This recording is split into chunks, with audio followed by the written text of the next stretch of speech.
WigoBoard Slide est-elle faite pour vous? Vous recherchez une trottinette électrique pour vos déplacements du quotidien et vous vous intéressez à la WigoBoard Slide. Peut-elle répondre à vos attentes? Cette trottinette annonce une vitesse de 25 km/h, une autonomie de 30 km et un poids de 14 kg.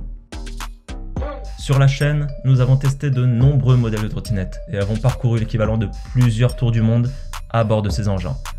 Nous avons testé ce modèle et nous allons vous donner notre avis et vous dire si cette trottinette électrique est faite pour vous. Je classe les trottinettes en 4 catégories. Les entrées de gamme, les intermédiaires, les performantes et les ultras. Elles se distinguent notamment par la capacité de leur batterie en termes d'endurance et par leur puissance moteur. Et naturellement, leur prix va en fonction de ces performances. Celle-ci se positionne dans les intermédiaires. Maintenant, première question à vous poser. Quel en sera l'usage? Avec 30 km d'autonomie annoncée, on estime l'autonomie réelle à environ 80% de 30 km, soit autour de 25 km sans recharge. Si vous souhaitez l'utiliser pour faire quelques sorties quotidiennes dans votre ville ou dans les villes attenantes à la vôtre, elle vous conviendra. Côté vitesse, elle atteint le maximum légal de 25 km/h. Deuxième question, aurez-vous besoin de la porter? Elle pèse 14 kg. Ça reste accessible, mais ce n'est pas un poids plume non plus. Habitez-vous en étage, sans ascenseur?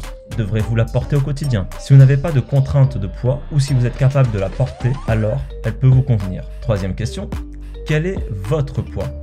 Concrètement, on a un moteur de 350 watts et elle supporte jusqu'à 100 kg selon le constructeur. 350 watts, c'est le minimum que je recommande à un adulte. Si vous faites moins de 60 kg, vous aurez un moteur tout à fait adapté. Si vous faites entre 60 et 80 kg, la trottinette reste tout à fait adaptée à condition que vous soyez dans une ville avec peu de montée. Et si vous faites plus de 80 kg, alors il faut absolument que votre ville soit très plate. 350 watts pour un poids de plus de 80 kg, c'est plutôt léger. Vous allez sentir que les accélérations sont lentes.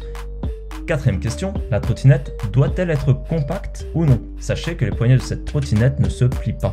Si vous disposez d'un espace dédié à son rangement comme un garage, un balcon, un jardin, de grandes pièces intérieures et que vous n'avez pas besoin de prendre les transports en commun en heure de pointe avec votre trottinette, alors elle convient.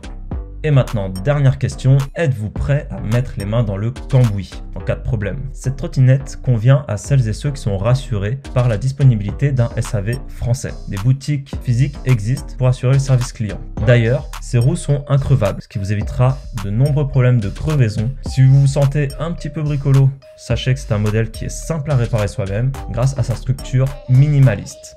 Par contre, si vous êtes plutôt du genre très bricoleur, à chercher des pièces détachées, à réparer vous-même, alors d'autres modèles aux pièces plus génériques vous conviendraient mieux. On récap, on conclut. La WigoBoard Slide vous convient si vous pesez autour de 80 kg et évoluez dans un espace peu vallonné. Vos déplacements quotidiens se limitent à votre ville et aux villes directement voisines. Au cas où cela arrivait, vous serez capable de porter les 14 kg ou alors vous savez que vous n'aurez jamais besoin de la porter. Et enfin, vous n'avez pas besoin d'une trottinette électrique compacte au quotidien. Voilà, j'espère vous avoir bien aidé. Si vous avez encore des questions, n'hésitez pas à me les poser, j'y réponds et j'espère à bientôt sur la route.